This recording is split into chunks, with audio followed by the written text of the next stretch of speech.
My name is Mel. This is Create and Company, and we are going through The Creative Act, A Way of Being by Rick Rubin.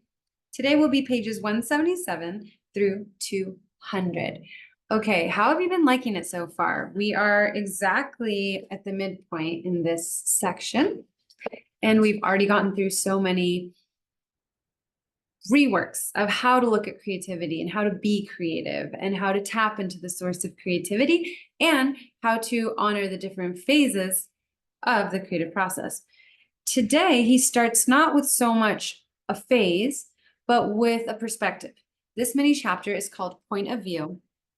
And he says that the goal of art is not to attain perfection, it's to share who we are and how we see the world.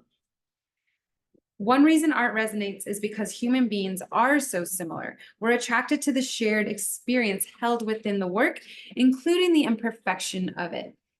So this is a more abstract mini chapter because he explains that it's not so much the point you make through your art, it is the point of view you share of a point through your art. He quotes Carl Rogers, "The personal is the universal. The personal is the universal." Again, nodding to that shared resonance, that shared experience. He says, we create to express who we are and where we are on our journey. Whatever our perspective, so long as we share it, unaltered and undoctored, we succeed in art's fundamental process. Red sticky at the next sentence. When making art, we create a mirror in which someone may see their own hidden reflection. That was deep because there may be something universal that we both share and yet they haven't seen in themselves yet.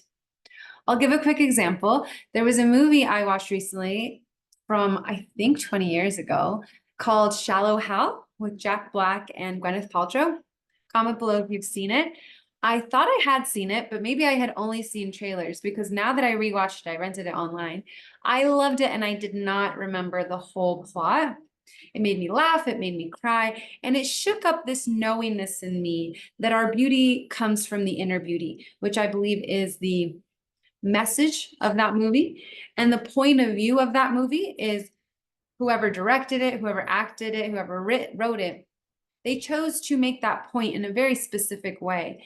And it was a play on your eye because they showed you what the main character saw. And he had this beautiful spell put on him where he only saw people's inner beauty. And so they cast actors as what he saw their insides to be.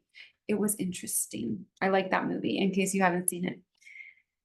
So then he says, what causes us to notice a piece of art is rarely the point being made.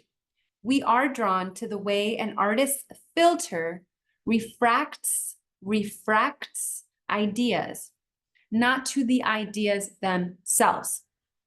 The metaphor I'm hearing to say is like, you might like mango, and yet mango can be prepared in multiple ways, in a pie, in a salt for a meat, or it can be in an ice cream, etc. And so it's not the idea itself, it's the point of view. Did you hear that verb refracts? How cool that he's working with a verb that works very organically or naturally with light. Light refracts. And yet it is still light in all its pieces, and yet it is refracted or divided into seeming separate pieces. He had a quote here about Wayne Dyer saying that Wayne Dyer, if anyone hasn't heard of him, check out his work. I have read his books, big fan of Wayne Dyer. He says, Wayne Dyer said that when you squeeze an orange, what comes out is orange juice. When you get squeezed, whatever comes out is what's inside of you. And part of that extract is the point of view you don't even know you have. It's baked into the art you make and the opinions you share. We don't need to make a point of making a point. It will appear when it appears. The true point is already made in the innocent act of perception and creation. So throughout this book, remember, he's teaching us how to intake information, perceive better, perceive more fully, more deeply, more truly, and then express that out. So this is a very subtle chapter. Another red sticky from this mini chapter I found is great art opens a conversation rather than closing it. And often this conversation is started by accident. That point came from an earlier point he made where he said to set aside the concerns of whether your work will be understood, comprehended. That spoke to me personally because the book I'm currently writing, it's a nonfiction self-development book that reworks what words we use in daily life. And I often get stuck thinking, oh, will people understand this rework? And I love that he's saying, hey, don't even worry about them understanding it. And most people aren't interested in being told what to think or feel. The thoughts of, oh, will my work be understood will only cause interference for both the art and the audience. So here he's giving you a carte blanche. In French, that means almost like a blank check to put aside, will I be understood? He says, you come first. Remember in earlier chapters, he said, inspiration comes first, then you, then the audience. So let's stick with that idea of, do I understand it? Does this inspire me? Does this move me? And then the conversation, he says, is going to happen by accident or inevitably per se. Then he goes on to say that it is important to not conform with your art. So he opens a conversation here about conformity. He says, can great art come from conformity? And what is the purpose of being an artist if we deny our unique personal point of view? And then he says that sometimes people try to be like other artists. Like he said, the Beatles tried to be like these other two bands, and he goes through a few other musical artists that thought they were copying or going in line with other artists, but that inevitably their own DNA, their own different touch gave them a whole different effect or point of view that was highly celebrated and welcomed by many. And so then he takes the point of conformity and takes it far enough to say, even if you think you're copying an artist, don't worry, you can't copy them because the way you will do something will be so different in how they do it. He says, it's impossible to imitate another artist's point of view. We can only swim in the same waters. So feel free to copy the works that inspire you on the road to finding your own voice. It's a time-tested tradition. We can all breathe a breath of fresh air here because often I know a lot of artists are so scared of copying others. And I wouldn't be encouraging you to start, continue, or end your entire creative journey only with copying. And yet, if there is someone who inspires you and you want to go off of something they did, honoring it as best as possible and honoring their influence on you, then I love that here we get this, again, permission, we get this freedom because he says it's a time-tested tradition and that really we're only in the same water. We're never photocopying it. Okay. The next, well, actually, I want to read one more quote from this mini chapter, the very last one on page 182. Expressing oneself in the world and creativity are the same. Expressing oneself in the world and creativity are the same. It may not be possible to know who you are without somehow expressing it. So that's really cool because it brings us back to we are creating for a sense of living, a sense of meaning, even for ourselves. And then the rest will be like the cherry on top and the overflow from our work. And yet I love that here he equates living with expressing, getting to know who we are, with creating. It's all one and the same. And I think that if it weren't for the sticky, that sentence could easily get underlooked. So check that one out at the end of page 182. Okay, the next mini chapter is called Breaking the Sameness. And he says that often we can get into a rut of creating in the same way. In the craft phase, you hit a wall and the work isn't getting any better. And he says, before like giving up or stepping away, it's worth finding a way to break that sameness and refresh your excitement in the work. Now, from page 184 to about page 189, he gives really good examples of exercises he uses for himself and the creatives he has worked with to refresh and break the sameness. One, I'll summarize them quickly because otherwise you can get into them in the book itself. One is to take small steps. So if you're at that, you can call it writer's block, creative block. He says, write one line a day, and then soon enough, you'll want to write more. You'll be surprised how much will come from you. I do this a lot with creatives I coach. We take baby steps, or embryo steps as I call them. A second exercise is change the environment. Okay, he talks about turning the lights on, turning the lights off, where you hold the microphone, maybe you work outside, inside, so change the environment. Number 3, change the stakes. Either raise the stakes, he says, or lower the stakes. I have talked about this before. Definitely do this with coaches to take away all that pressure and perfectionism. The fourth exercise he shares is invite an audience. He says, even if the work of art you do is not naturally an audience-facing work, bring in an audience. He says, when you have an audience, there's a different energetic play there, and that it will likely change your art to have that observer present. The goal is to find the specific parameters in each case that bring out your best. Haven't you ever noticed, well, I've noticed this, when I cook for somebody versus just cooking for me, I feel I cook better, and then also it tastes better. Or back to change the environment, when I eat, when I'm camping or something, the food tastes way better than when I'm just at home. Okay, change the context. Here he said, like, okay, let's say you're singing to a romantic loved one in your song. What if you imagine now that you're not singing to them, you're singing to God? He says, we can try many different permutations while singing the same song without changing any of the lyrics. To see each version brings out the best performance. I'm thinking back to when I was in acting classes. You could act the same exact lines with a different accent, with a different attitude. So change the context. Another activity he gives, he says, alter the perspective about the volume of the music. And so he says when he plays music at a certain level, people either whisper their songs or they scream them over the music, etc. Alter the perspective. He even says people sing upside down, like hanging upside down. Okay, then he says write for someone else. So now he's thinking about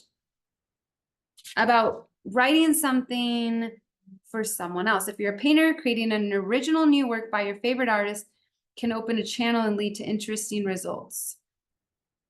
Many artists have a perceived idea of what's in their wheelhouse, and that's ultimately a limitation. So it's helpful to step out of yourself and into someone else's wheelhouse. So like, let's say I'm a writer, I'm going to write for a singer. Or let's say I'm a singer, I'm going to sing lyrics that I don't usually write, etc. Just switch up like who you're working with and for. And then he said add imagery is another exercise. So like, let's say you are a painter, you close your eyes and you believe you are somewhere, and then you paint from that place. Or you're writing a book, but first he talks about a battle scene and singing after that battle scene. So we know image work works a lot for athletes and for manifesting, so add imagery. And then the last one he shares is limit the information. So sometimes taking things away and simplifying them is a way to get out of sameness. The last mini chapter in this section is called completion. Completion, that area that a lot of us often avoid, and he explains why. But he explains that in the completion phase, we leave behind discovery and building. With a beautiful volume of material crafted before us, the final form is refined to be released into the world. And he says that if we hold on to something for too long, it won't be an accurate reflection of who we were then. So even more motivation to release in that natural timing that it wants to be released. Also note, creatives, that he says that in the completion phase, you might find yourself needing to jump back to experimentation and crafting if a change needs to happen. And then he talks about audiences in like right before you complete it to get that second, third, and fourth set of eyes and ears on it. And at the same time, he cautions to not take it so seriously that it limits your own trust in yourself, because he says that nobody's going to obviously feel it and know it like you. So he's very wary and very careful to not let that feedback stop you. Let's see, there is a red sticky I see here. Okay, here's a big question. When is the work done? The work is done when you feel it is. And he definitely says, like, you might have a lot of pushback and people who don't like it, but don't be worried about that, because any innovative art is likely to alienate as many people as it attracts. The best art divides the audience. If everyone likes it, you probably haven't gone far enough. In the end, you are the only one who has to love it. This work is for you. Very empowering words there, Rick Rubin. And he says that, of course, the fear of letting something be fully completed is that once it's done, we lose control. This fear of permanence is common beyond art. It is known as commitment phobia. But of course, he says that the reward of committing and putting it out there is you can sooner get to your next works of art that are often offering the next, they're knocking on our door. They're saying, hey, I'm right here. So he's like, don't stagnate, keep going, and everything will be a reflection of that you at that time. Hanging on to your work is like spending years writing the same entry in a diary. Moments and opportunities are lost. The next works are robbed of being brought to life. I've said this to my coaching clients before as well. The sooner you finish this one, the sooner you can get to all those next beautiful ones. Part of the process of letting go is releasing any thoughts of how you or your piece will be received. When making art, the audience comes last. Let's not consider how a piece will be received or release strategy until the work is finished and we love it. So he keeps repeating this point because a lot of us creatives get stagnated, stuck, and imprisoned by our own worries of how it will be received. Let's see. One of our greatest rewards of making art is our ability to share it. Even if there is no audience to receive it, we build the muscle of making something and putting it out into the world. Finishing our work is a good habit to develop. It boosts confidence, I agree. Despite our insecurities, the more times we can bring ourselves to release our work, the less weight our insecurity has. That's right. It won't be as loud because we know that we've gotten past it so many times before and we were just fine, if not better, afterwards. He says this final phase is a fertile time to plant a new crop of seeds. The excitement of what's coming next can generate the vital energy needed to bring the current work to its close, like this video. Is it time for the next project because the clock or calendar says it's time, or because the work itself says it's time? Again, bringing it back to the work having a life of its own. And if we are so open and dedicated to listen to it, then we will be in a beautiful sacred dance with that work for the rest of our lives. We're in a journey of many different works. Okay, rocking the sunglasses today. Let me know what you thought in the comments. Like this video if you want me to do more of this kind of stuff. Subscribe if you want to be more connected in the community. And if you want to email me, I am at createandcompany@gmail.com. You can email me there to find out how to work with me. Okay, keep creating, my loves. Talk to you soon. Bye.